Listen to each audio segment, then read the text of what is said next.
at papuri alay namin sa'yo.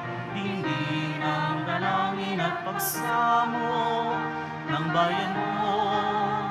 Viva poong Jesus Nazareno.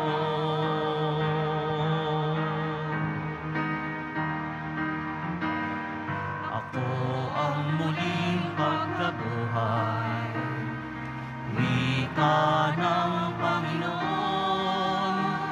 Ang sino mamanalig sa akin ay mabubuhay kailanman. Viva poong Jesus Nazareno, awit at papuri alay namin sa'yo. Dinggin ang dalangin at pagsamo ng bayan mo. Viva poong Jesus Nazareno.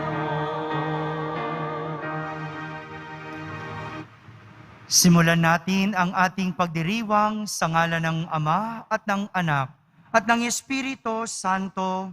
Amen. Ang pagpapala ng ating Panginoong Hesukristo, ang pag-ibig ng Diyos Ama at ang pakikipagkaisa ng Espiritu Santo naway sumainyong lahat.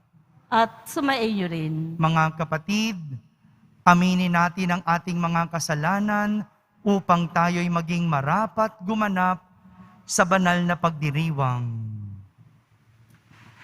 Inaamin ko sa makapangyarihang Diyos At sa inyo mga kapatid, na luba akong nagkasala sa isip, sa salita at sa gawa, at sa aking pagkukulang.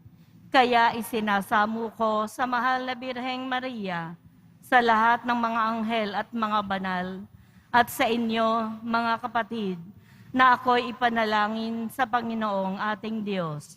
Kaawan tayo na makapangyarihang Diyos, patawarin tayo sa ating mga kasalanan at patnubayan tayo sa buhay na walang hanggan. Amen. Panginoon, kaawaan mo kami. Panginoon, kaawaan mo kami. Kristo, kaawaan mo kami. Kristo, kaawaan mo kami. Panginoon, kaawaan mo kami. Panginoon, kaawaan mo kami. Manalangin tayo. Ama naming makapangyarihan, ipagkaloob mong sa aming pagkilala ng iyong anak para sa aming nabuhay talaga.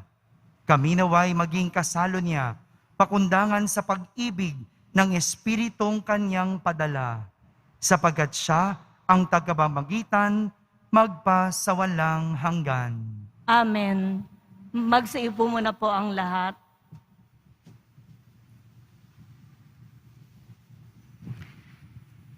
Pagbasa mula sa mga gawa ng mga apostol.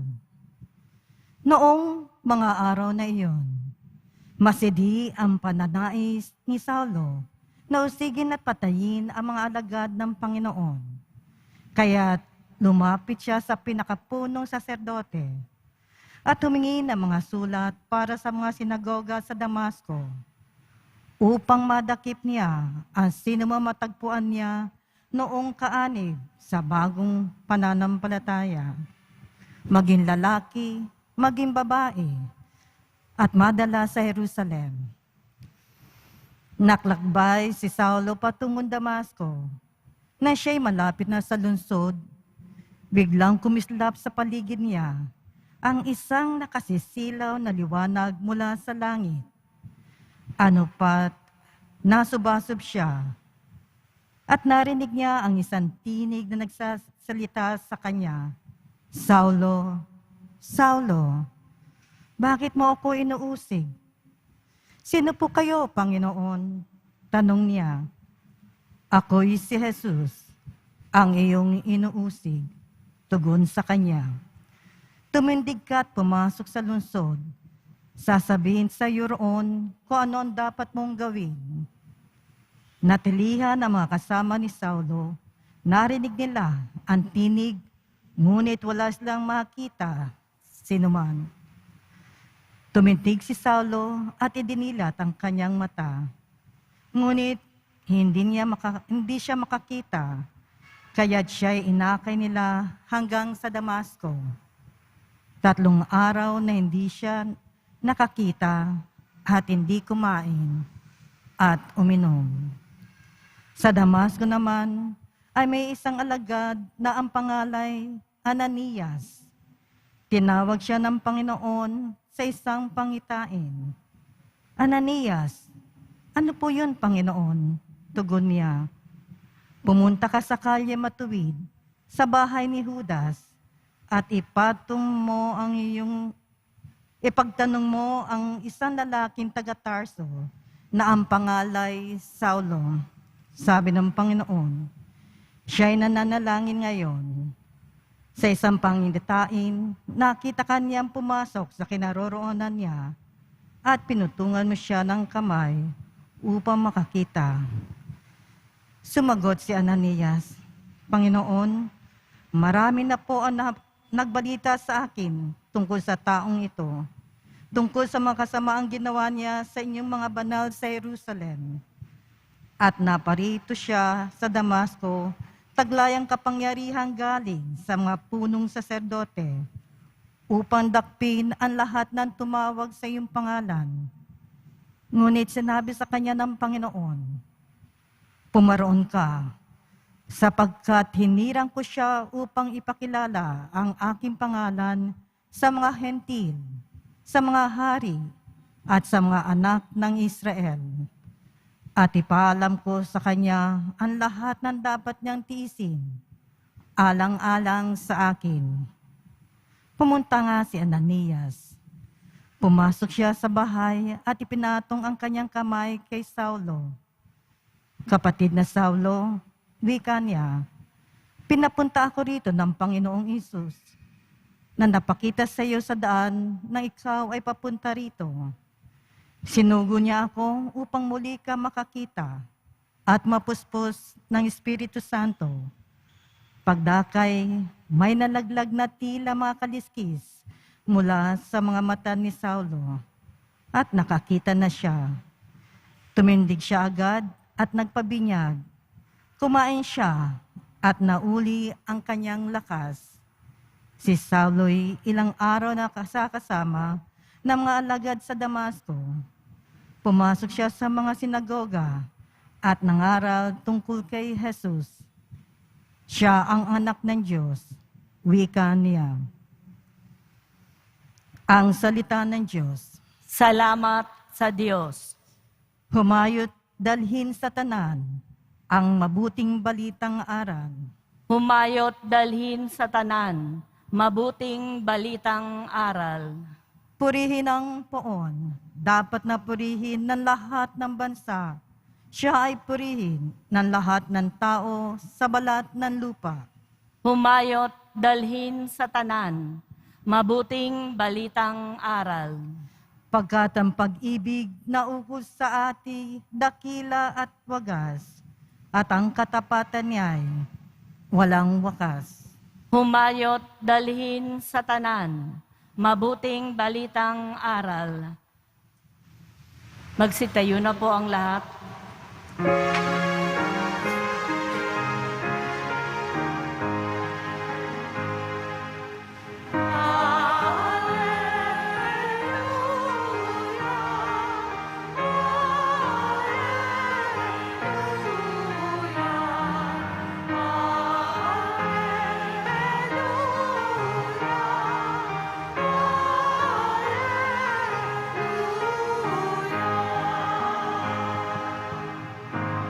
Sino mang kumakain sa katawang aking hain ay nananahan sa akin.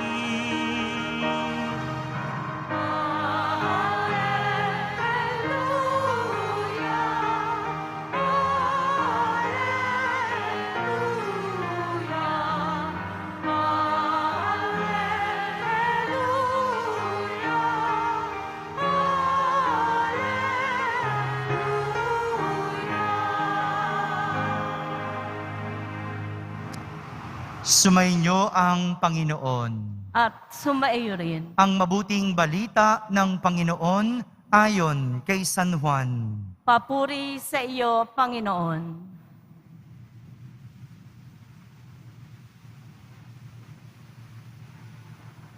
Noong panahong iyon, nagtalo-talo ang mga Hudyo. Paanong maibibigay sa atin ng taong ito ang kanyang laman upang kanin natin? Tanong nila. Kaya't sinabi ni Jesus, tandaan ninyo, malibang kanin ninyo ang laman ng anak ng tao at inumin ang kanyang dugo, hindi kayo magkakaroon ng buhay. Ang kumakain ng aking laman at umiinom ng aking dugo ay may buhay na walang hanggan.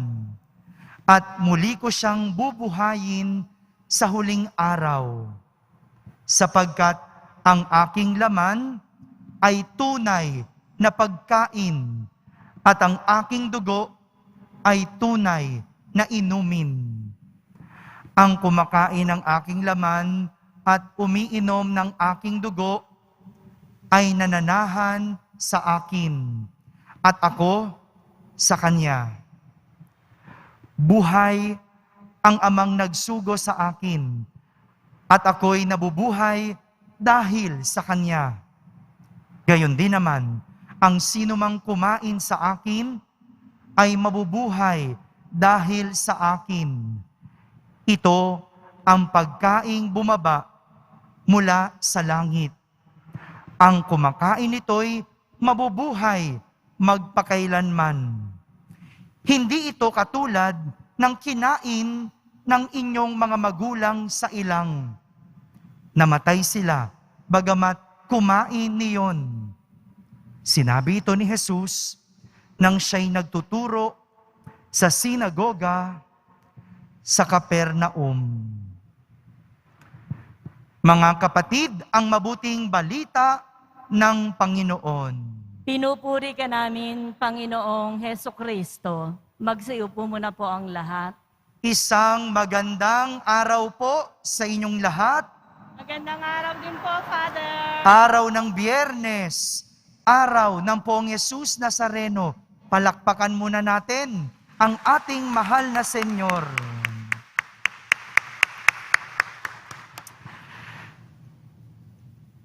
Bago tayo magsimula ng ating pagninilay, huwag nating kalimutan po isama sa ating panalangin sa araw na ito ang isang malinis at tapat na halalan. Ano po? Yan po ang munti kong request sa inyo. Pagdasal po natin ang halalan sa Lunes. Dumako tayo sa ating pagninilay. Mayroong dalawang magkasalungat na karakter ang ipinapakilala sa atin ng ating mga pagbasa sa araw na ito. Dalawang karakter. At sa pamamagitan ng dalawang karakter na ito, mayroong dalawang katangian ang ating paghuhugutan ng aral. Ilan pong karakter ang ipinapakilala sa atin? Ilang katangian? O, dalawa din. Kaya huwag niyo akong tutulugan. Ano po? Dalawa lang ang ating tatalakayin sa araw na ito. Sabi mo sa katabi mo, dalawa. Huwag kang matulog. Ayan, okay? Malinaw, dalawa lang. Mabilis lang po ito. Unang katangian, ang katangiang nakamamatay. Sabihin mo nga. Nakamamatay. Sa ating unang pagbasa, ipinapakilala sa atin si Saulo. Siya ay isang taga-usig ng mga alagad at mananampalataya ni Jesus. Si Saulo, hindi lang basta-basta inuusig ang mga sumusunod kay Jesus, kundi pinapatay niya ang mga ito. Dahil hindi naniniwala si Saulo kay Jesus at sa mga aral nito. Kaya't kung sino ang kanyang makita at makilala na sumusunod at naniniwala kay Jesus at sa kanyang mga aral, pinapatay niya. Hindi lang basta pagpatay ang kanyang ginagawa, dahil sinikap pa ni Saulo na gawing legal ang kanyang pagpatay sa pamamagitan ng paglapit sa mga punong saserdote at humingi ng kasulatan na pahintulutan siyang dakipin, usigin, at patayin ang matatagpuan niyang kaanib ni Jesus. Grabe, no? Nakakatakot. Tingnan mo nga naman, may ganitong klase ng tao. Yung kahit mali ang ginagawa, pinipilit itong maging tama. Kahit kasalanan, pinipilit itong pagtakpan. At kahit paglabag, nakukuha pa itong ibaliktad. Kaya naman, ang ganitong klase ng katangian ay nakamamatay dahil sinisira nito ang anumang buhay o may buhay. Kaya't anuman ang pagsuway at hindi pagkilala kay Jesus at sa kanyang mga aral, nakamamatay. Ang hindi pagsunod at pagkilala sa mga turo ni Jesus, nakamamatay. Ngunit, huwag tayong mabahala dahil mayroong pangontra sa ganitong klase ng katangian. May pangontra sa katangiang nakamamatay. At ito ang katangiang nagbibigay buhay. Sabihin mo nga, nagbibigay buhay. Ito po yung pangalawang katangiang itinuturo sa atin. At ito yung karakter na ipinapakilala sa atin ni San Juan sa ating ebanghelyo. At siya ay walang iba kundi ang ating Poong Jesus Nazareno. Malinaw. Malinaw po ang sinabi ni Jesus na ako ang pagkaing nagbibigay buhay. Ang kumakain ng aking laman at umiinom ng aking dugo ay may buhay na walang hanggan. Sapagkat ang aking laman ay tunay na pagkain at ang aking dugo ay tunay na inumin. Si Jesus, ang katangian ni Jesus, ang tanging nakapagbibigay ng buhay. Kaya naman sa tuwing tinatanggap natin si Jesus ay nananahan sa atin. Tayo ay nananahan kay Jesus at si Jesus ay nananahan sa atin kung tinatanggap natin si Jesus at ang kanyang mga aral. Kaya naman, ang sinumang tumanggap kay Jesus at sa kanyang aral, sigurado makapagbibigay buhay. Dahil si Jesus, ang pagkaing nagbibigay buhay. Malinaw po ba iyon? Dalawang katangian, dalawang magkasalungat na katangian.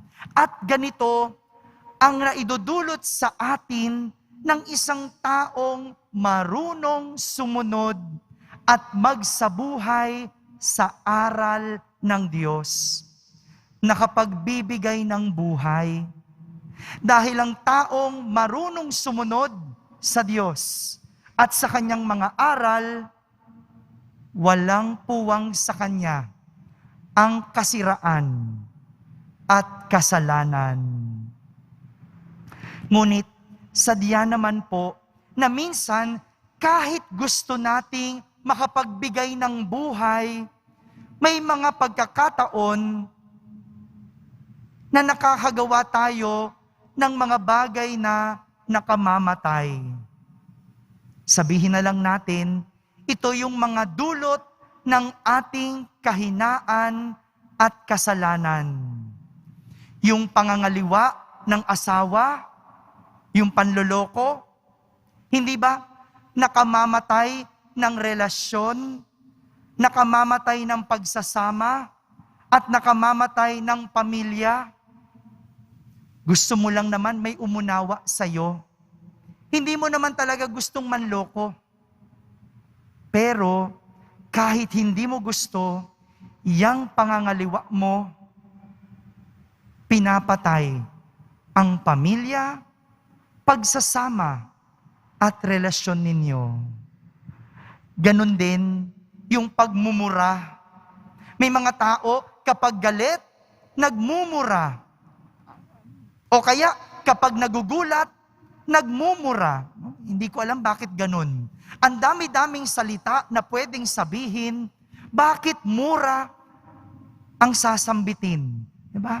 Pero sige na, dahil minsan, dala ng ating kahinaan, yung pagmumura natin, hindi natin alam, pinapatay nito ang ating ugnayan sa tao. Kapag palamura ka, wala nang lalapit sa iyo. O kaya naman, yung pagsisinungaling. Minsan, nagsisinungaling tayo at hindi natin alam ang pagsisinungaling ginagawa natin, pinapatay nito ang tiwala ng tao. Ano pa kung usapin ng pagnanakaw? Ang pagnanakaw, pinapatay nito ang ekonomiya. Kahit sa inyong pamilya, kapag merong magnanakaw, pinapatay nito ang ekonomiya ng pamilya. Sa trabaho, kapag merong nangungupit, pinapatay nito ang ekonomiya ng trabaho. Sa negosyo, kapag ang tindera nangungupit, pinapatay nito ang negosyo. Kahit sa ating bansa, kapag may magnanakaw, pinapatay nito ang ekonomiya. Sadya talaga, minsan mahina ang tao, nakahagawa ng kasamaan at kasalanan na nagbubunga ng kamatayan. Pero may good news. May good news dito. Pwede mong baguhin ito kung pipiliin mong sumunod at tanggapin si Jesus at ang kanyang mga aral. Kung babaguhin mo ang pangangaliwa at sisikapin mong maging matuwid, yung namatay na relasyon pwede pang mabuhay. Yung mga nangungupit o nagnanakaw, kung ibabalik mo ang ninakaw at kinupit mo, maaring mabuhay pa ang negosyo. Maaring mabuhay pa ang ekonomiya ng tao. Yung pagmumura, kung papalitan mo to ng magagandang salita, maaring bumuhay ng ugnayan. Mga kapatid, ang sinasabi sa atin, mayroong katangiang nakamamatay, may katangiang nakapagbibigay ng buhay. Nawa, ang lagi nating piliin at suportahan yung makapagbibigay sa atin ng buhay. Yung katangiang sumusunod sa Diyos at sa kanyang mga aral. Pero may bad news. Hindi pwedeng pagsabayin ang dalawang ito. Hindi ka pwedeng parehas na nakamamatay at nakapagbibigay ng buhay. Kaya hindi pwedeng ikaw ay makadiyos o naglilingkod sa Diyos, pero pinipili mo ang nakamamatay. Hindi pwedeng sinasabi mong ikaw ay deboto ng Poong Jesus Nazareno, pero taliwas ang turo na isinasa buhay mo. Taliwas ang pinipili at sinusuportahan mo. I'm sorry, hindi po pwede iyon. Dahil ang tawag sa taong ganon, balimbing. Balimbing yung sinasabing deboto, pero pinipili ang nakamamatay. Balimbing yung sinasabing makadiyos, pero ang ugali at katangian, nakamamatay. Mga kapatid, ito po ang aral sa atin ng ating mga pagbasa sa araw na ito. May katangiang nakamamatay, pero pwede itong kontrahin sa pamamagitan ng pagpili at pagsasabuhay sa aral ni Jesus na siyang tanging nagbibigay buhay.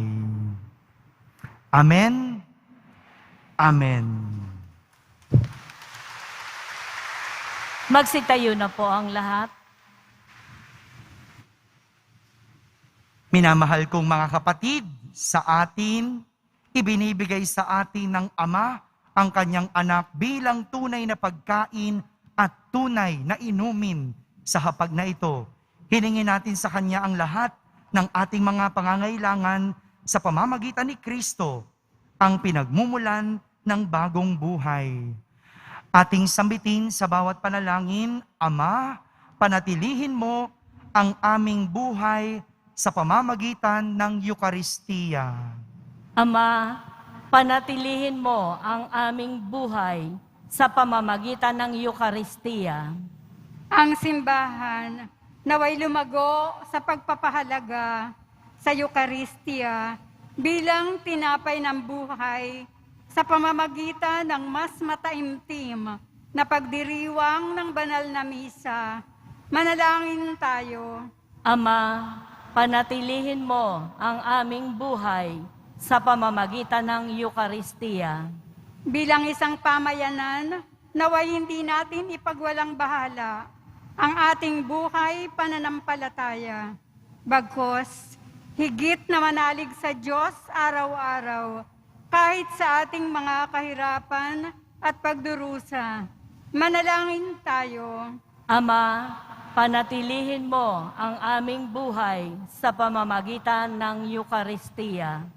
Ang mga pamilya, lalo na ang ating mga anak, naway lumago sa mga biyayang dulot ng patuloy na pagtanggap ng Eukaristiya. Manalangin tayo. Ama, panatilihin mo ang aming buhay sa pamamagitan ng Eukaristiya. Ang mga may sakit, naway palakasin ang kanilang pananampalataya sa pamamagitan ng pakikipag-isa ng kanilang mga paghihirap sa pagpapakasakit ni Kristo. Manalangin tayo. Ama, panatilihin mo ang aming buhay sa pamamagitan ng Eukaristiya. Ang mga mahal natin sa buhay na yumao, naway magkamit ng buhay na walang hanggan, na ipinangako ni Kristo. Manalangin tayo. Ama, panatilihin mo ang aming buhay sa pamamagitan ng Eukaristiya. Sa katahimikan ating ilapit sa Diyos ang ating mga pansariling kahilingan.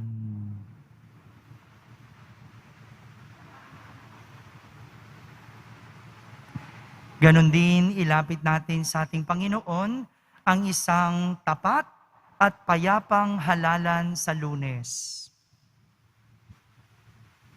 Manalangin tayo. Ama, panatilihin mo ang aming buhay sa pamamagitan ng Eukaristiya. Ama naming nasa langit, ibinigay mo sa amin ang katawan at dugo ng iyong anak bilang pagkain at inumin sa aming paglalakbay. Marapatin mo na sa aming pakikipag-isa sa Kanya, kami rin lahat ay magkaisa bilang mga bahagi ng Kanyang katawan. Hinihiling namin ito sa pamamagitan ni Kristo na aming Panginoon. Amen. Magsiupo muna po ang lahat.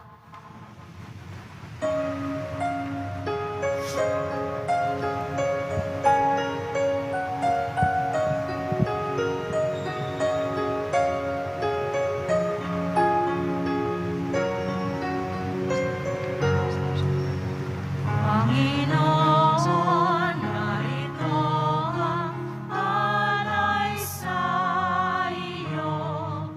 Nagmula sa iyong bayang masayang nagsalo. Ang isa ng mga alay, gawin mong totoo. Itong alak at tinapay, gawin dugo't katawan mo. Panginoon, Panginoon, alay sa iyo. Nang iyong bayang nagpupurik, nagkakaisa sa iyo. Magsitayo na po ang lahat. Manalangin kayo mga kapatid upang ang paghahain natin ay kalugdan ng Diyos amang makapangyarihan. Tanggapin nawa ng Panginoon itong paghahain sa iyong mga kamay, sa kapurihan niya at karangalan sa ating kapakinabangan at sa buong sambayanan niyang banal. Ama naming lumikha, para mo ng awa, gawin mong banal ang mga alay naming iyo sanang kalugdan, at kami gawin mong haing sa iyo'y laging nakalaan. Sa pamamagitan ni Jesucristo, kasama ng Espiritu Santo, magpasawalang hanggan. Amen. Sumainyo ang Panginoon. At sumaiyo rin. Itaas sa Diyos ang inyong puso at diwa. Itinaas na namin sa Panginoon. Pasalamatan natin ang Panginoong ating Diyos. Marapat na siya ay pasalamatan. Ama naming makapangyarihan, tunay ngang marapat, na ikaw ay aming pasalamatan. Ngayong ipinagdiriwang ang paghahain ng Mesiyas, ang maamong tupa na tumubos sa aming lahat. Sa paghahain ng sariling buhay at sa pagkabuhay ng anak mong mahal, nabuksang ganap ang iyong tahanan at kami pinaghaharian mo'y naging kasambahay. Sa pagkamatay niya sa krus, nalupig ang kamatayan. Sa kanyang pagkabuhay, naging buhay siya ng tanan. Kaya kaysa ng mga anghel na nagsisiawit ng papuri sa iyo nang walang humpay sa kalangitan, kami nagbubunyi sa iyong kadakilaan.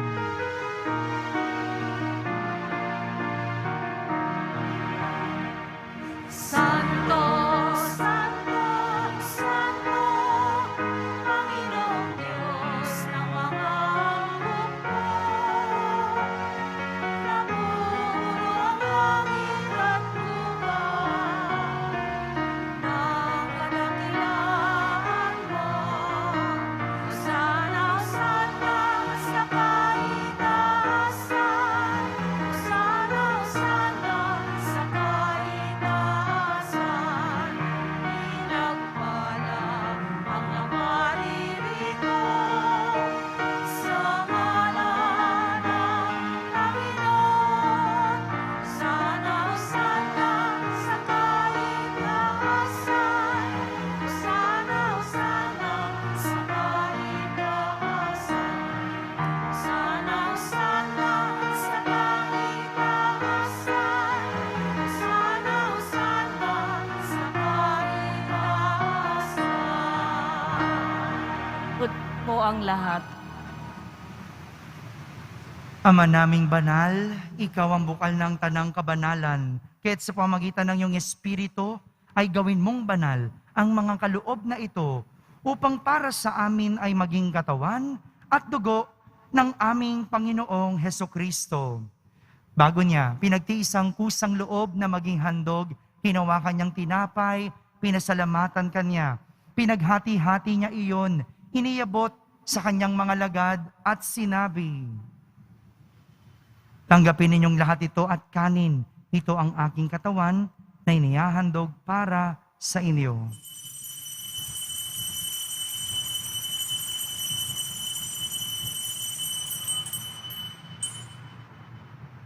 Gayon din naman, nung matapos ang hapunan, hinawakan niyang kalis, muli kanyang pinasalamatan. Iniabot niya ang kalis sa kanyang mga lagad at sinabi, "Tanggapin ninyong lahat ito at inumin. Ito ang kalis ng aking dugo, ng bago at walang hanggang tipan. Ang aking dugo na ibubuhos para sa inyo at para sa lahat, sa ikapagpapatawad ng mga kasalanan. Gawin ninyo ito sa pag-alaala sa akin."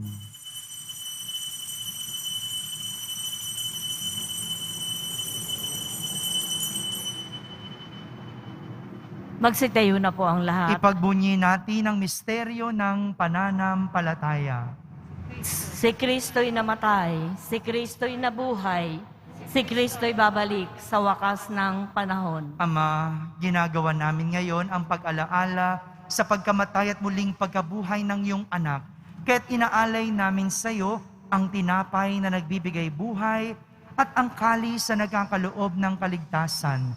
Kami nagpapasalamat dahil kami iyong minarapat na tumayo sa harap mo para maglingkod sa iyo.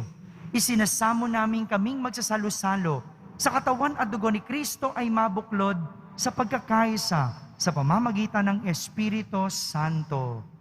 Ama, lingapin mo ang iyong simbahang laganap sa buong daigdig. Puspusin mo kami sa pag-ibig kaysa ni Francisco na aming Papa, ni Jose na aming Obispo at ng Tanang Kaparian. Alalahanin mo rin ang mga kapatid naming nahimlay na may pag-asang sila'y muling mabubuhay. Gayon din ang lahat ng mga pumanaw. Kaawan mo sila at patuloyin sa iyong kaliwanagan. Kaawan mo at pagindapating kaming lahat na makasalo sa iyong buhay na walang wakas. Kaysa na mahal na Birheng Maria na ina ng Diyos, ng kabiyak ng puso niyang si San Jose, kaysa ng mga apostol ni San Juan Bautista at ng lahat ng mga banal na namuhay dito sa daigdig ng kalugod-lugod sa iyo. May pagdiwang nawa namin ang pagpupuri sa kararangal mo sa pamamagitan ng iyong anak na aming Panginoong Heso Kristo. Sa pamamagitan ni Kristo, kasama niya at sa Kanya, ang lahat ng parangal at papuri ay sa iyo, Diyos amang makapangyarihan, kasama ng Espiritu Santo, magpa sa walang hanggan.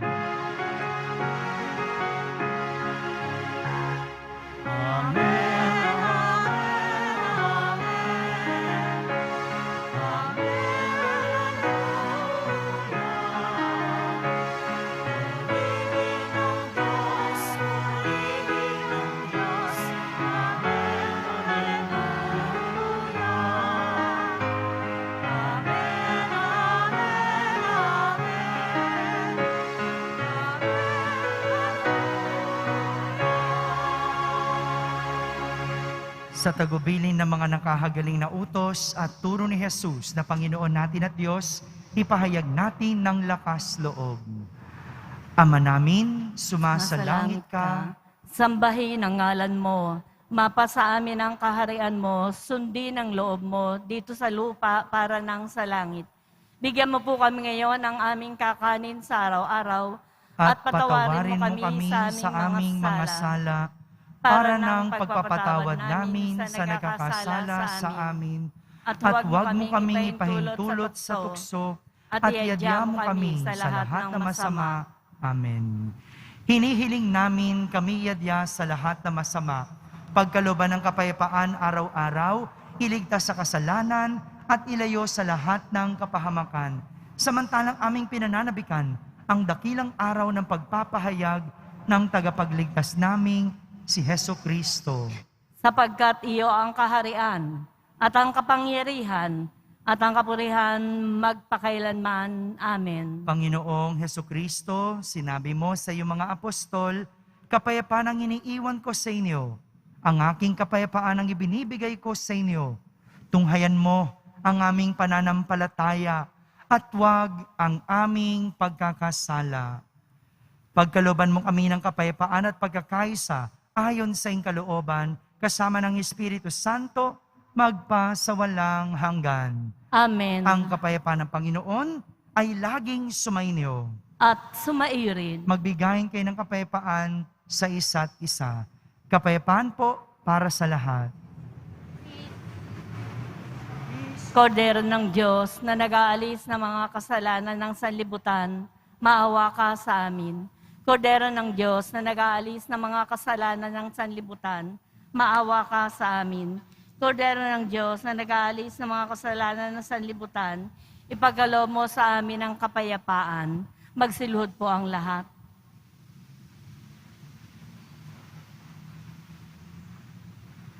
Ito ang kordero ng Diyos, itong nag-aalis ng mga kasalanan ng sanlibutan.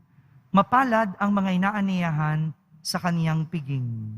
Panginoon, hindi ako karapat-dapat na magpatuloy sa iyo, ngunit sa isang salita mo lamang ay gagaling na ako. Ang katawan ni Kristo, Amen.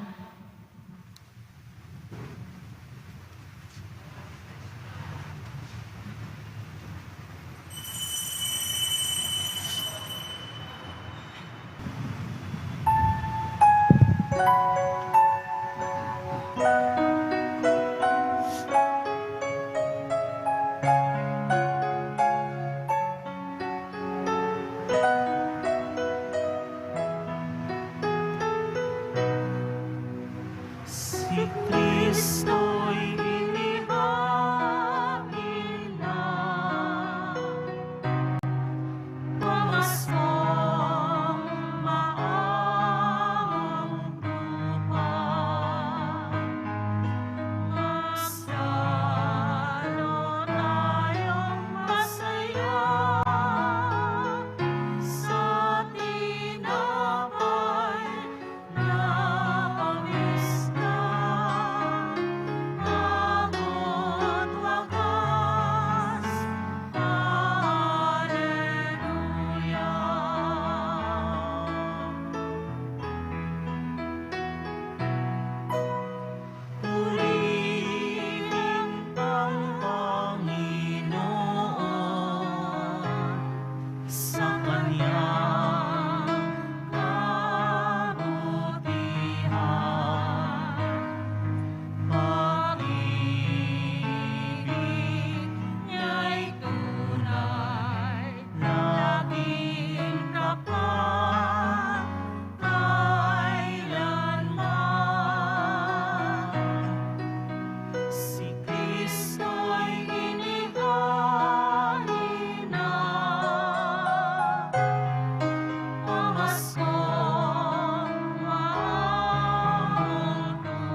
Magsitayo na po ang lahat. Manalangin tayo. Ama naming mapagmahal, sa pinagsaluhan naming banal na pakikinabang, ang amin nawang pag-ibig ay lalong madagdagan ng ginawa namin sa pag-alaala sa anak mong mahal na nag-utos ipagdiwang ang huling hapunan sa pamamagitan niya kasama ng Espiritu Santo magpa sa walang hanggan. Amen. Panalangin para sa halalan. Manalangin tayo upang sa papalapit na pambansa at panglokal na halalan ay tunay na maghari ang kalooban ng Diyos na siyang gumagabay sa lahat ng bansa. Sama-sama nating idalangin at sambitin, iligtas mo kami, Panginoon. Iligtas mo kami, Panginoon. Mula sa pamimilit, pananakot, karahasan at terorismo. Iligtas mo kami, Panginoon. Mula sa panloloko, pagsisinungaling at pagbabaluktot sa katotohanan. Iligtas mo kami, Panginoon. Mula sa panunuhol, kasakiman at sabwatan upang makapandaya. Iligtas mo kami, Panginoon. Mula sa kawalang muwang, sa panlilinlang at makitid na pananaw. Iligtas mo kami, Panginoon. Mula sa pagbabanta, pananakot at lapastangang pananalita. Iligtas mo kami, Panginoon. Sama-sama nating idalangin at ating sambitin. Dinggin mo kami, Panginoon. Dinggin mo kami, Panginoon. Upang ang aming budhi ang siyang gawing tunay na pamantayan. Dinggin mo kami, Panginoon. Upang ang kabutihan ng nakararami ang aming pinakamataas na layunin.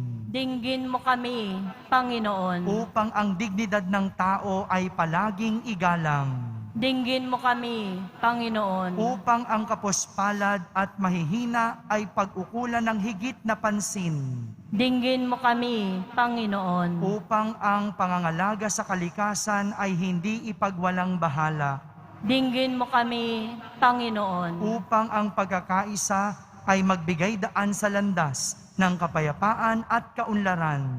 Dinggin mo kami, Panginoon. Upang ang banal na pagkatakot sa Diyos at pag-ibig sa kapwa ay maging gabay ng mga nagnanais manungkulan sa pamahalaan. Dinggin mo kami, Panginoon. Manalangin tayo. Pastol na aming kaluluwa at tagapagligtas ng sanlibutan, ang politika ay iyong kaloob sa amin.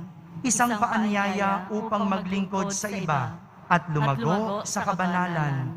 Gabayan mo ang politika sa aming bansa, katulad ng paggabay mo sa amin. Nawa ang aming politikal na pakikilahok para sa mga botante at kandidato ay magdulot ng kaluwalhatian sa iyong mahal na ngalan at matulungan din kaming yumabong sa kabutihan ngayon at magpasawalang hanggan. Amen. Muli po, dalawang katangian. Katangiang nakamamatay at katangiang nagbibigay ng buhay.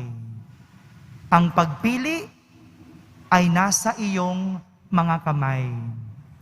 Sumainyo ang Panginoon. At sumaiyo rin. Pagbabasbas ng Poong Yesus Nazareno. Mahal na Poong Yesus Nazareno, inihayag mo sa pamamagitan ng krus ang walang maliw na pag-ibig ng Diyos sa sangkatauhan. Pakinggan mo ang kahilingan ng iyong angkan na nagsusumamo sa iyo. Makamtanawan nila ang inyong katugunan at tanggapin ang kasagutan na may utang na loob na tinatanaw. Basbasan din po ninyo ang lahat na may karamdaman, nahihirapan, may mga dalang imahin at dasalan. Sa pamamagitan ng bendisyon na ito, naway maalala nila ang mga pangako nila noon sa binyag na ikaw ang kanilang iibigin at paglilingkuran bilang Panginoon magpa sa walang hanggan. Amen. At pagpalain kayo ng makapangyarihang Diyos, Ama, Anak, at Espiritu Santo. Amen. Tapos na po ang ating pagdiriwang humayking taglay, ang pag-ibig at kapayapaan ng Poong Yesus Nazareno. Salamat sa Diyos.